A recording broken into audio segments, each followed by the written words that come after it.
Coming up, Remoaners, rejoiners, traitors, whatever the Brexit brigade want to call the pro-European community, every passing week brings fresh evidence that it's us who are on the right side of history.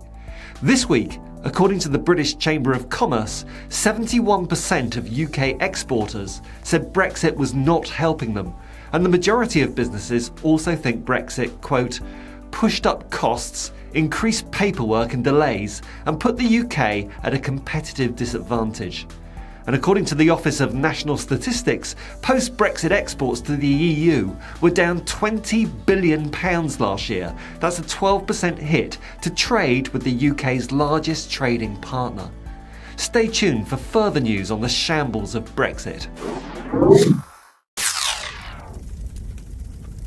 Due to a recent change in family circumstances, I've decided to move to a once-weekly schedule for Truth to Power videos going forward. So if you enjoy the channel, please like, subscribe and ping the bell for notifications of future videos every Saturday. A collapse in UK exports to the EU in the first full year after Brexit were caused by the delays, extra costs and new red tape that British businesses had to contend with. Despite all the cherry-picking of GDP figures by various ministers this week, economic analysts agree that the UK's COVID bounce back lags some way behind its G7 competitors, thanks to the non-tariff barriers caused by Brexit that Boris Johnson promised us would never exist. Just one amongst literally thousands of lies told to us by the self-styled big dog. What that means is, using the only meaningful comparison, Britain's first year outside the single market compared to the last period prior to COVID-19 disruption, total global exports from the UK have fallen by more than 10%. Britain's trade deficit, the gap between imports and exports, is also widening and hit a record high last year. And this is set to get even worse this year, with additional Brexit non-tariff barriers set to cause more upheaval. From July, as the next stage of Brexit is implemented, there will be new physical checks on plants, health certificates will be needed for animal products, and all imports will need safety and security declarations. When the trolls tell me that Brexit has happened, get over it, or time for you to move on, they're really demonstrating their own ignorance.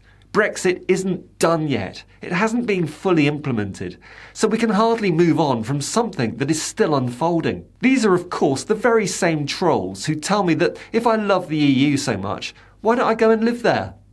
Well, with the death last month of the elderly relative I've been caring for in the UK these past 8 years, the irony is I would now, today, be doing exactly that.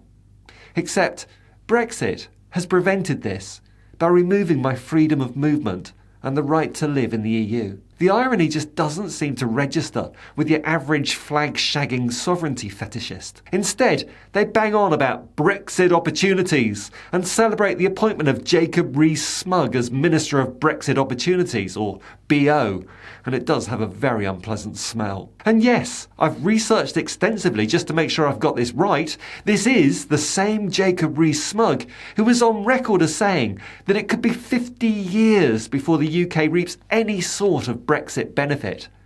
And now it's his job to find one. Right now. So the question is this. What does a man who is in charge of identifying Brexit opportunities that he himself believes are not going to manifest themselves for up to 50 years, what does he do? Well, the answer's obvious, isn't it? He asks Sun readers for their ideas. That's right, a tabloid newspaper whose content, according to literacy professionals, requires a reading comprehension level equivalent to an 8-year-old's. Now look, I'm not dissing Sun readers. Quite a lot of us like to read mindless rubbish from time to time. But I know this government have famously had enough of experts. But doesn't it ever occur to them that this is maybe going too much in the other direction?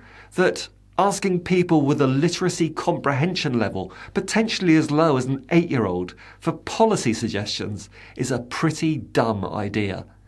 Here's an example of the kind of language rees-mogg used in the article. Before Brexit, many of my constituents would write to me to complain about regulations that burden them daily. Really? My daughter is an active member of the community in Peasdown St John, in the heart of Mogg's constituency, and she worked in youth services for many years. She'll tell you that hungry kids, poor medical and dental services, overstretched social workers and underfunded public facilities were the main complaints in her neighbourhood, like the rest of the UK.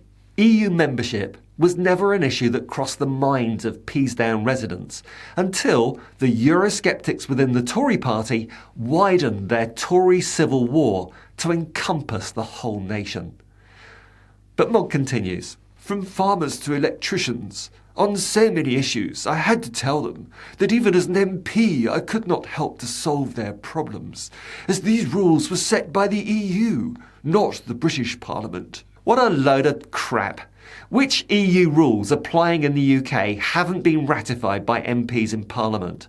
And given that 97% of all EU rules were actively supported or even sponsored in the European Parliament by the UK, can rees-mogg tell us which of these regulations that supposedly burdened his constituents daily belong to that select group of 3% of EU rules not actively supported or sponsored by the UK, or which of this tiny 3% of EU law was not ratified in Westminster by MPs like him? Because I'm confused. Is he seriously expecting us to believe that even those 3% of EU laws not supported by the UK were beyond his ability to challenge, to comment on, or even to raise in Parliament? And is he not aware that his constituents were also represented by 6 South West Euro MPs in the European Parliament, each one of whom was far more competent and engaged with their constituents than he's ever been? And as the Minister for BO continues his desperate search for a Brexit benefit 50 years too early, Brexit continues to wreak havoc with the state of the Union of the United Kingdom. In Scotland, the fact that the original IndyRef campaign was fought by those in favour of maintaining the Union, asserting that a vote for independence meant Scotland having to leave the EU, when in reality it turns out it was a vote for staying in the United Kingdom that has resulted in Scotland leaving the EU. Grounds enough, surely, for the SNP to reasonably argue for an IndyRef too. Because of Brexit, I'm sure they'll be successful. It's just a matter of when, not if. And in Northern Ireland, the First Minister, the Democratic Unionist Party's Paul Givan, has abruptly resigned.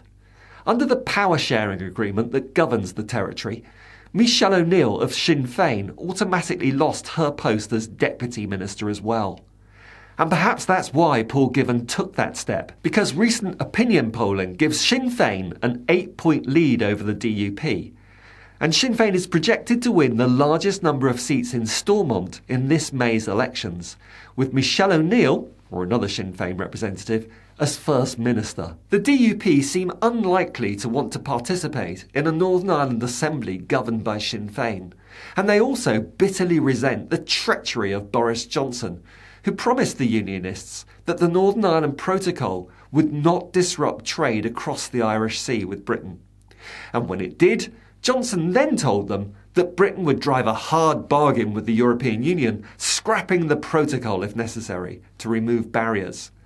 But that seems increasingly unlikely, as Johnson has enough on his plate at home. Cake, mostly, with a bottle of shambles to wash it down. But seriously, he knows that triggering Article 16 and attempting to renegotiate a new protocol is likely to kick off a trade war with the European Union. And far from holding all the cards, not only would a trade war hurt Britain proportionately far more than the much larger EU, but Johnson is in a bind, knowing that stirring up further tensions over Northern Ireland would also anger President Biden, who is already favouring the EU over the UK through American foreign policy. For example, through the scrapping of steel tariffs for imports from the EU, but keeping them in place for steel from the UK. So here's your Brexit news in a nutshell. A likely breakup of the United Kingdom within a few short years. The vast majority of British exporters saying that Brexit has not helped them at all. A 12% crash in British exports to the EU. The government trying to renegotiate a deal that was meant to be oven-ready well over 2 years ago. The UK COVID economic bounce back lagging behind its G7 competitors. Further non-tariff Brexit barriers being implemented later this year. The Minister for Brexit Opportunities asking people with the reading intelligence of an 8-year-old for policy ideas. And polling showing that only 18% of Brits have apparently been kicked in the head by a horse and believe that Brexit is going well. As I said at the beginning of this video, what a complete shambles.